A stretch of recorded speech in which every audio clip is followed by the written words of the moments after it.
Hey guys, welcome to another video. I am your host, Prime Ruin, and in this video, I'll be taking some time to talk about the update that we've all been waiting for, the Caves and Cliffs update.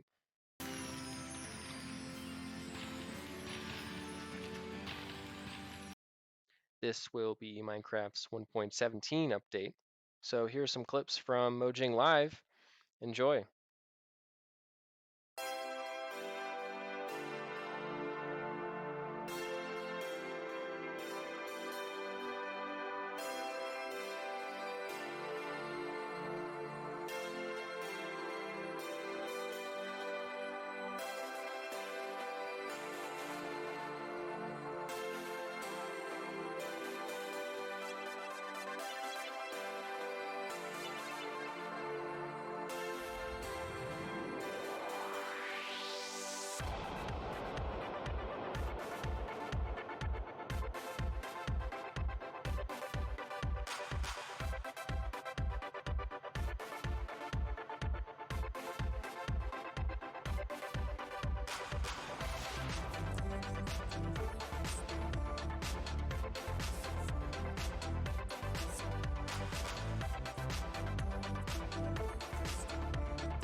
Okay, so let's take some time to go over what we just saw. So we have the mountains.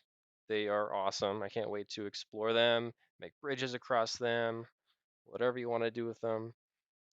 And also, they implemented some new features, snowy blocks. No, not just snow blocks, but snowier blocks. Blocks that you can walk on and then fall through. I can't wait to see what players do with them. They can make traps out of them. You can trap their players, trap mobs. Goats. Now, this is something that's cute and friendly, but don't get too close because they will take it personally and knock you off the mountain. The well updated 1.17 mountain, not just a little hill like you see here with the cow. Next, we have the lush caves. Here we go with the caves update. Yes, I love this. I love how they added atmosphere to the caves. They added greenery, plants, flowers. There's a whole lot to take in here. So, first we have the azalea tree. I assume it comes in small and large because in the first clip it shows the large tree and then they get into the lush caves and it has the small tree. Here in Mojang Live, they talked about the drip leaf plant. You can see it right there. And it kind of looks like a lily pad slash leaf. It grows out of the ground straight. I don't know if it can grow on land, but here in this clip, it shows it on land, but in the caves, it shows it in water. So the mechanics of this plant is if you stand on the leaf too long, it'll collapse beneath you. This will be a fun add-in for Minecraft. It can be used for mob farms, pranking your friends, parkour maps, anything you want. Next, we have the glow vine. It produces glowberries. Not only can you have a renewable light source, but you can eat them. So, a renewable light slash food source. Next, we see the flower, which is called the spore blossom. It's large, it's pink, and it has two modes. When it's open, it produces particles. And I think if you just click on it, it closes, it stops the particles effect. And the last thing with the lush caves, we have this mossy texture. Not only can it take the form of a block, but also a kind of like a carpet, as you see right there. Along with the caves update, improved cave generation. Caves, let me tell you, these things are going to be huge. Like when you walk into the nether the first time, it's going to be like that. You have the pillars, you have the waterfalls, you can fly through with your elytra, and also we have the local water levels. Now, instead of just having a cave full of water that you take your chance of swimming through and you try to find an air pocket, but you can't, and then bad things happen. But anywho, here we have caves with water in them. Next, we have the dripstone cave. This is a new cave biome. Let me just tell you, I love how they're implementing cave biomes. They're having biomes underground, separate from the biomes that are already on top of the world. The dripstone cave has stalactites and stalagmites. Now, I remember having trouble remembering the difference of these. One thing my dad told me, stalagmites are on the ground because the mites are always on the ground. You know, those little bugs or endermites. But you better watch out for the stalagmites because they do damage if you fall on them. Like you see this zombie falls on him and he dies instantly. So this will be really efficient for mob farms. The whole goal with mob farms is to find a way to kill mobs as fast as you can for the best efficiency. And here we have a new mob, the axolotls. I honestly didn't know what these creatures were called until Mojang Live. They're pretty cute, but they are predators, so you better watch out. No, I'm kidding. They won't attack you, but they will attack fish and other creatures in the sea. And if you want to tame them, I assume you just pick them up in a bucket and they follow you wherever you go. They're mostly water creatures. I don't know how they're going to do on land. They might drown of lack of water, but you can take them on your adventures and they will attack guardians, drowns. I can't wait to implement this in my survival. So they do come in different colors. Here you have pink, and then there's a yellow one right there. So if you really wanted to, you could have an army of them. And here we have the skulk growths. It's kind of a dark, mossy. I'm getting kind of an end environment, like the void, like the portal entrance. Yes, it's similar to that texture. And then the skulk sensor grows on the skulk growths. Now, what it does, it senses sound, any sound you make. Footsteps, snowballs, arrows. And what this does is, once the skulk sensor is triggered, it sends out a wireless redstone signal. Yes, a wireless one. So, does this make redstone obsolete? I don't know. They might nuke it. We'll have to see in the upcoming snapshot. Okay, so when I saw this, I was a little bit scared, but also I'm glad it looks kind of cute, but it's scary. This is the Warden. It is very dangerous. It lives in the depths, the bowels of Minecraft. I assume it spawns, let's say, below Y20. Yeah, Y20. So Y16 is where diamonds start to spawn. So a warning to all those diamond collectors out there. It can be pretty hazardous down there. And if you find one of these, I wouldn't advise attacking it. I would just run. Or maybe, or instead of running, you could sneak away and then it wouldn't hear you, right?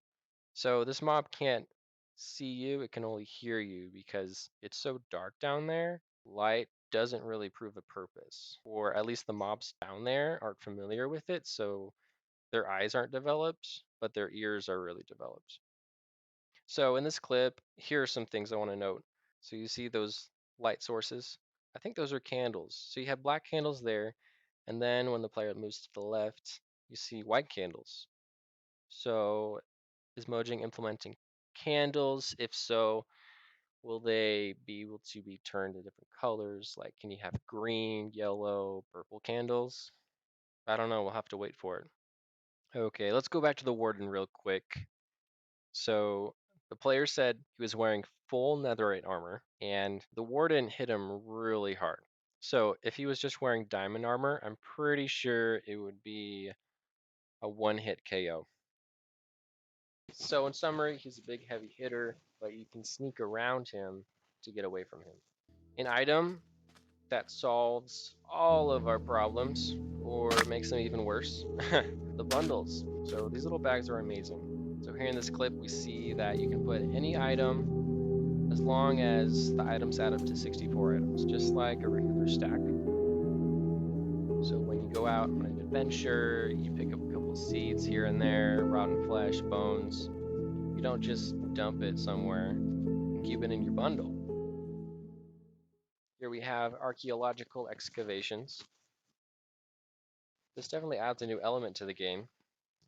So we have brushes, and we use the brushes to excavate. This will give a fighting chance to all those people starting out in their survival world. If they find this excavation point, it'll be an easy way to get a head start in the game. You'd find diamonds and emeralds. So here we're going back to the caves.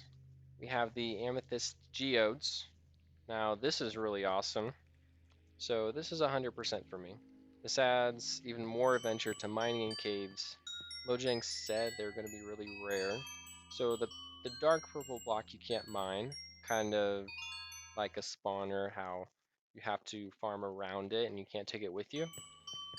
So what you'll be farming are these crystals, these amethyst crystals. You break them, you get some shards, and you can make a telescope. Yes, a telescope. Not really my cup of tea, but it is pretty cool.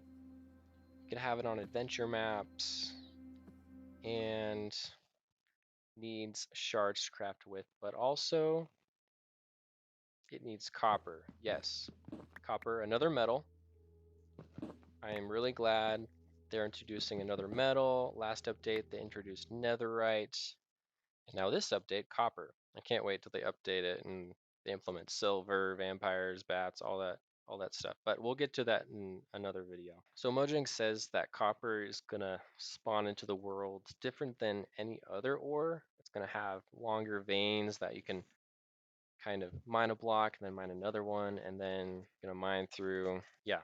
So they're gonna have copper veins so you can mine through it and follow the trail of the ore.